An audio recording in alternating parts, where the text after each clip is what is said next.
ఓం శ్రీ గురుభ్యో నమ. ఓం శ్రీ మాత్రే నమ. శని శని గ్రహము చాలామంది కూడా ఎల్నాటి శనిని, ఎల్నాటి శని అంటే ఏంటంటే ఏదైతే రాశిలో ఉంటారో వాళ్ళకి జన్మశనిని, ద్వితీయ స్థానంలో వాళ్ళ రాశి నుంచి ద్వితీయ స్థానంలో శని ఉంటే దాన్ని కూడా ఎల్నాటి శని అంటారు. అంటే ఏదైనా రాశిలో వాళ్ళ రాశిలో జన్మంలో ఉన్న, ద్వితీయంలో ఉన్న, వ్యయస్థానమైన 12వ స్థానంలో ఉంటే దాన్ని ఎల్నాటి శని అంటారు. వాళ్ళ రాశి దగ్గర నుంచి మనకి 8వ స్థానంలో ఉంటే అష్టమ శనిని, 4వ స్థానంలో ఉంటే అర్ధాష్టమ శనిని, అలానే 10వ స్థానంలో ఉంటే కంటక శని, పొంగు శని అంటారు. శని ఏంది?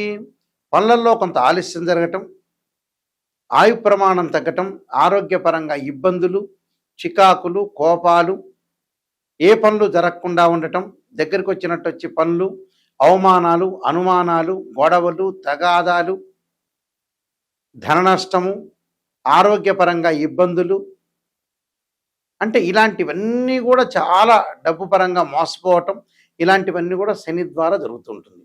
అంటే శనిగ్రహం అనేది మన జాతకంలో బాగలేకపోయినా, గోచారీత్యా బాగలేకపోయినా ఇలాంటివన్నీ జరుగుతాయి. ఇప్పుడు శనిగ్రహము ప్రత్యేకంగా బుధుడి నక్షత్రంలోకి రాబోతుంది. అంటే శని మీనరాశిలో ఉన్నారు. మీనరాశిలో మే 17వ తారీఖు నుంచి శని రేవతి నక్షత్రమైన బుధుడి యొక్క నక్షత్రంలో ఉంటాడు. ఎప్పటి వరకు ఉంటాడు అంటే జూలై 27 వరకు ఉంటాడు. అంటే మే 15 నుంచి జూలై 27 వరకు శని రేవతి నక్షత్రమైన బుధుడి నక్షత్రంలో ఉండటం వల్ల ద్వాదశ రాశుల వాళ్ళకి ఎలాంటి ఫలితాలు జరగబోతున్నాయి అంటే శని బుధుడు మిత్రులు. అంటే ఒకళ్ళు శని గ్రహానికి బుధుడు మిత్రుడు అయితే బుధుడికి శని సముడు అవుతాడు. అంటే టోటల్గా ఇద్దరు కూడా మిత్రగ్రహాలే అని అర్థం.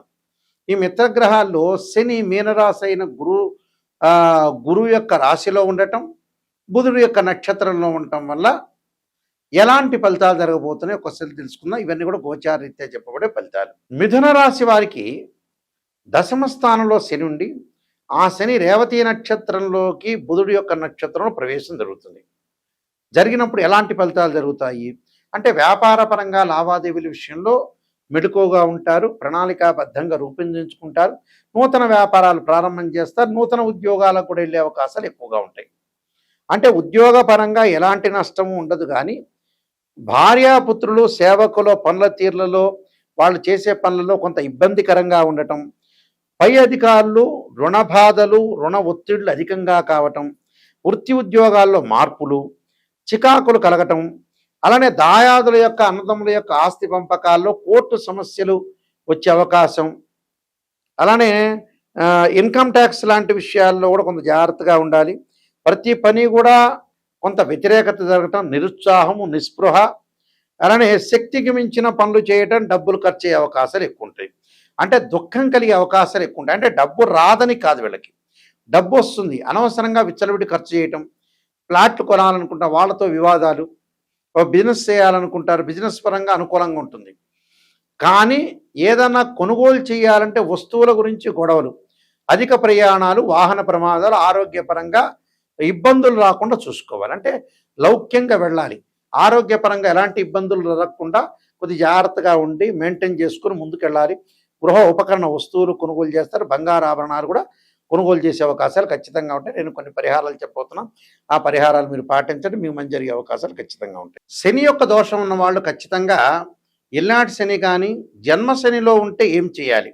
గోచారరీత్యా ఎవరికైనా సరే ప్రజెంట్ మీనరాశి వాళ్ళకి జన్మంలో శని ఉన్నాడు, ఒకవేళ వారి యొక్క జాతకంలో శని బాగలేకపోయినా, ఆ లగ్నం నుంచి శని మహర్దశ జరుగుతున్నా, శని అంతర్దశలు జరుగుతున్నా, విదిశ జరుగుతున్నా, ప్రాణదశ సూక్ష్మదశ జరుగుతున్నా, శని బాగలేకపోయినా వారి జాతకంలో కేవలం నాట్ ఓన్లీ ట్రాన్సిట్ సిస్టమ్ అంటే బర్త్ చార్ట్లో కూడా బాగలేకపోతే, అంటే బర్త్ చార్ట్లో బాగలేకపోయినా, గోచారరీత్యా బాగలేకపోయినా శని యొక్క దోషానికి పరిహారం చేసుకోవాలి. ఆ పరిహారాలు ఎలాంటి పరిహారాలు అంటే జన్మశనిలో గోచారీత్యా ఉండి బర్త్ చార్ట్లో బాగాలేకపోతే శని యొక్క స్తోత్ర పారాయణం చేయాలి. దక్షిణాకాళి యొక్క స్తోత్ర పారాయణాన్ని శనివారం చేయటం, నీలాంజన సమాభాసం రవిపుత్రేమాగ్రజం ఛాయామార్తాండ సంభూతం తం నమామి శనైశ్చరం అనే మంత్రం చక్కగా చదువుకోవాలి. నువ్వుల దానము, నల్లని వస్త్రాన్ని దానం చేయాలి. నల్లని మేకు, నల్లని వస్తువులు ఏదైతే సరే, నల్లని చెప్పులు, గొడుగు దానం చేయటం మంచిది. అలానే ఇక్కడ జాతకపరంగా ఇప్పుడు మేషరాశి వాళ్ళు ఉన్నారు. మేషరాశి వాళ్ళకి ఏ విధంగా ఉండబోతుంది అంటే, మేషరాశిలో జన్మించిన వాళ్ళు కానీ, ద్వాదశ రాశుల్లో జన్మించిన వాళ్ళు కానీ, మేషరాశి వాళ్ళకి ఎలా ఉంటుంది? 12వ స్థానంలో శని ఉన్నాడు ఇప్పుడు ప్రజెంట్. 12వ స్థానంలో శని ఉంటే ఎలాంటి పరిహారం చేసుకోవాలి అంటే, వాళ్ళు తప్పకుండా నల్లని ద్రాక్షారసంతో శనికి అభిషేకం చేయాలి.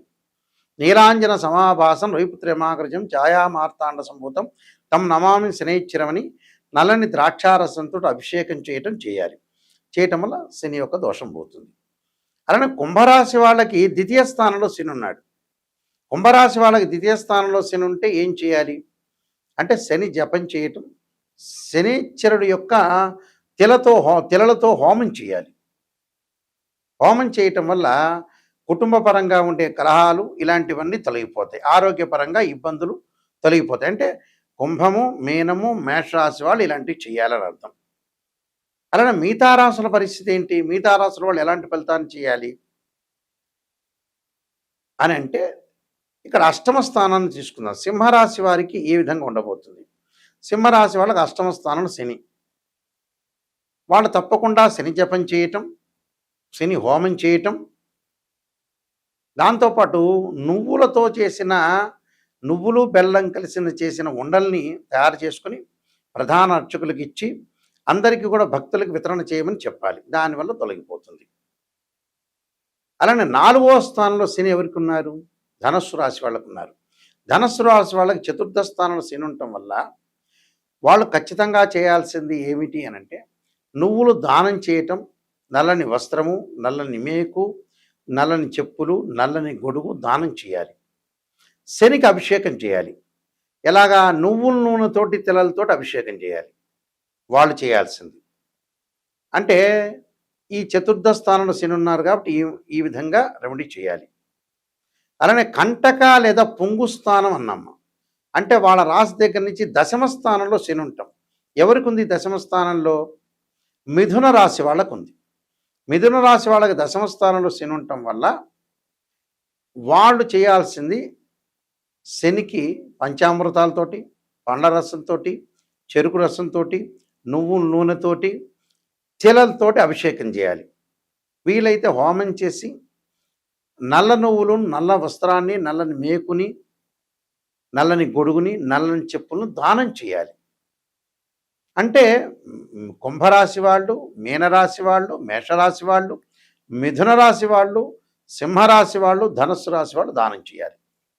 మిగతా రాశుల వాళ్ళకి ఒకళ్ళ వ్యక్తిగతంగా వాళ్ళ బర్త్ చార్ట్లో జాతకపరంగా దోషం ఉంది అనుకుందాం.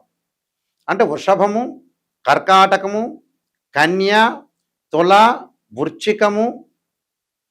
వృశ్చికం తర్వాత వీళ్ళకి మకరము, ఈ రాశుల వాళ్ళు తప్పకుండా శని గోచారీత్యా కాకపోయినా, వాళ్ళ దోషం లేకపోయినా, బర్త్ చార్ట్లో శని మహర్దశ కలిసి రాకపోయినా, శని అంతర్దశలు, విదిశలు, సూక్ష్మదశలు, ప్రాణదశలు ఉన్న ఈ రాశి వాళ్ళు తప్పకుండా ఆరోగ్యపరంగా ఇబ్బందులు లేకుండా చూసుకోవాలి.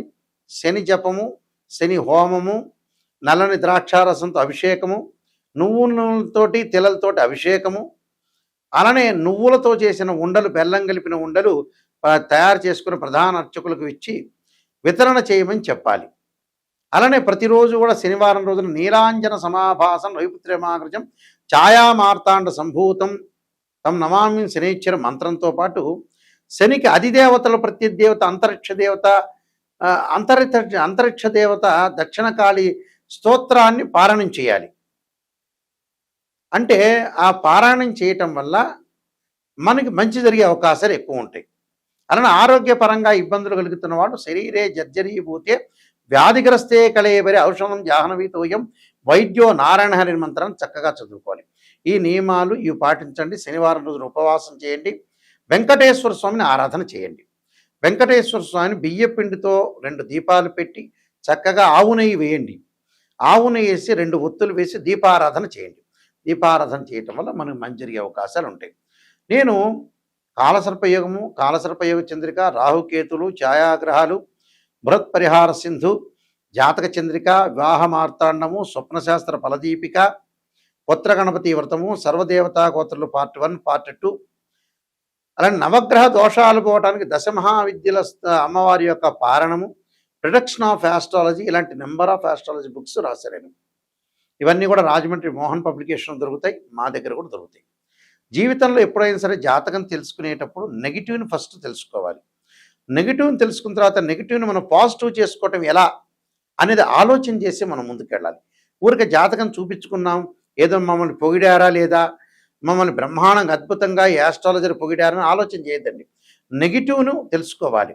ఫస్ట్ మీలో పొగిడేది అవసరం లేదు. మీరు బాగున్నారంటే బాగున్నారే, కానీ మీ లోపం ఎక్కడుంది, లోపం ఎక్కడ జరుగుతుంది, ఆ లోపాన్ని మనం ఎలా సవరణ చేయాలి, ఏ దశలో బాగుంటుంది, ఏ దశలో అంతర్దశలో బాగుండబోతుందా, అసలు లైఫ్ లాంగ్ బాగుండకపోతుందా అనే దాన్ని బట్టే జాతకం అనేది ఉంటుంది. నెగిటివ్ను మనం తెలుసుకుంటే పాజిటివ్ అవుతుంది. అలానే ఇక్కడ కేవలం రాశిచక్రమే కాదు, సంతానం కలగట్లేదు అంటే ఒక మనిషికి రాశిచక్రాన్ని చూడాలి, భావచక్రాన్ని చూడాలి, సప్తమాంశ చక్రాన్ని చూడాలి. ఒక వృత్తిపరంగా ఇబ్బందులు కలుగుతుంది అని అంటే రాశిచక్రం చూడాలి, దశమాంశ చక్రం చూడాలి, భావచక్రం చూడాలి, దశలు అంతర్దశలు. ఒక అమ్మాయికి కానీ అబ్బాయికి కానీ వివాహం జరగలేదంటే రాశిచక్రము, నవాంశం, భావచక్రం, అలానే మనకి దశలు అంతర్దశ, ఇవన్నీ కూడా డివిజనబుల్ చార్ట్స్ అంటారు. మ్యాథమెటికల్ క్యాలిక్యులేషన్ వేసి డివిజనబుల్ చార్ట్స్లో మనం చూడాలి. అలానే ద్వాదశ భావాలను అనాలిసిస్ చేయాలి. తనుభావానికి రవేధిపతి, ద్వితీయ భావానికి గురువు, తృతీయ భావానికి కుజుడు, చతుర్థ భావానికి చంద్రుడు, పంచమ భావానికి గురువు, సోదర భావానికి కుజుడు, అలానే ఇక్కడ ఏదైతే సప్తమ భావానికి శుక్రుడు, ఇలాంటి ద్వాదశ భావాలు అంటే ద్వాదశ భావాధిపతులు వేరు, రాశ్యాధిపతులు వేరు, ఆ గడిలో ఉన్న గ్రహము వేరు. భావాధిపతి అంటే ఎప్పుడైనా సరే ఓనర్ అని అర్థం. రాశ్యాధిపతి అంటే బిల్డరు, బిల్డింగ్ కట్టించినవాడు. అలానే ఆ గ్రహం దానిలో ఉందంటే రెంటుగా ఆ వ్యక్తి ఆ గ్రహం ఉన్నట్టు అర్థం. అంటే రెంట్ అంటే ఆ గ్రహం మారిపోతూ ఉంటుంది గోచారరీత్యా. కాబట్టి ఏదైనా బర్త్ చార్ట్కి ట్రాన్సిట్ సిస్టానికి 2 తేడాలు ఉంటాయి. ట్రాన్సిట్ సిస్టమ్ ఎప్పుడు కూడా 20% జాగ్రత్తలు, సూచనలు, ఈ నెలలో ఎలా జారుతుండాలి, ఎప్పుడు ఎలా జారుతుండాలి, సూచనలు, గోచారం. బర్త్ చార్ట్ అంటే ఏమిటి, జీవితంలో ఒక చెట్టుకు వేళ్ళు ఉంటాయి చూసారా, ఆ వేళ్ళు బర్త్ చార్ట్. ఆ వేళ్ల పైన కాండం ఉంటుంది, కాండానికి కొమ్మలు ఉంటాయి, ఆ కొమ్మల దగ్గర ఆకులు ఉంటాయి, ఆకులు అనేవి గోచారం. ఆకులు అంటే ఏంటి, రైన్ సీజన్లో వస్తాయి, వింటర్ సీజన్లో అలానే ఉంటాయి, సమ్మర్ సీజన్లో కిందకి రాలిపోతుంటాయి. అంటే ఎప్పుడైనా మ్యాథమెటికల్ క్యాలిక్యులేషన్ వేసి డివిజనబుల్ చార్ట్ చూసి శని ఎక్కడున్నాడు, శని నీచ స్థానంలో ఉన్నాడా, ఉచ్చ స్థానంలో ఉన్నాడా, ఏ స్థానంలో ఉండబోతున్నాడు, ఏ స్థానంలో మంచిది అనేది మనం చూసుకొని జాతకరీత్యా క్లారిటీగా మనం ఒక డిక్లరేషన్కి రావాలి. జాతకంలో ఇలా ఉండబోతుంది తెలుసుకొని ముందుకెళ్తేనే మీకు మంచి జరుగుతుంది. అందువల్ల www.nayakanti.com కానీ .in కానీ చూడండి. స్క్రీన్ మీద స్క్రోలింగ్ అవుతున్న నెంబర్ నా దగ్గరికే వస్తుంది, నేనే మాట్లాడతాను, కన్సల్ట్ చేస్తాను. అందువల్ల ప్రతి విషయాన్ని కూడా కూలంకషంగా తెలుసుకోండి. నిజంగా తెలుసుకోవాల్సిన వాళ్ళు నెగిటివ్ తెలుసుకోవాలి, తెలుసుకుంటేనే మీకు మంచి జరిగే అవకాశం ఉంది. ఎవరైనా సరే నాకు ఫోన్ చేసేవాళ్ళు డాక్టర్ నాయకంటి మల్లికార్జున శర్మ ద్వారా బాగుపడాలి, నెగిటివ్ కూడా నేను తెలుసుకోవాలి, నిజాన్ని తెలుసుకోవాలి, సత్యాన్ని తెలుసుకోవాల్సిన వ్యక్తులు మాత్రమే నాకు ఫోన్ చేయండి. నా ద్వారా బాగుపడే వ్యక్తులు మాత్రమే నాకు ఫోన్ చేయండి దయచేసి. బాగుపడద్దు, పొగడండి అంటే వేరే జ్యోతిష్యుని సంప్రదించుకోండి. అదే క్లారిటీ నేను చెప్పేది మీకు. అందువల్ల జాతకాన్ని క్లియర్గా తెలుసుకుంటేనే మీకు మంచిది. లేకపోతే ఊరికే మీ టైం వేస్ట్, మీరు అడగటము వేస్ట్ అవుతుంది. అందువల్ల ఖచ్చితంగా ఇలాంటివన్నీ తెలుసుకోండి. ఒక అవగాహనకి రావాలి. ప్రజలైనా కూడా ఒక అవగాహనకి రావాలి. నిజాన్ని తెలుసుకోవడం చాలా మంచిది. నిజం అనేది నిప్పు లాంటిది. మీ అందరికీ కూడా పరమేశ్వరుడి యొక్క కరుణాకటాక్షం ఉండాలని ఆశిస్తూ సర్వే జనా సుఖినో భవంతు.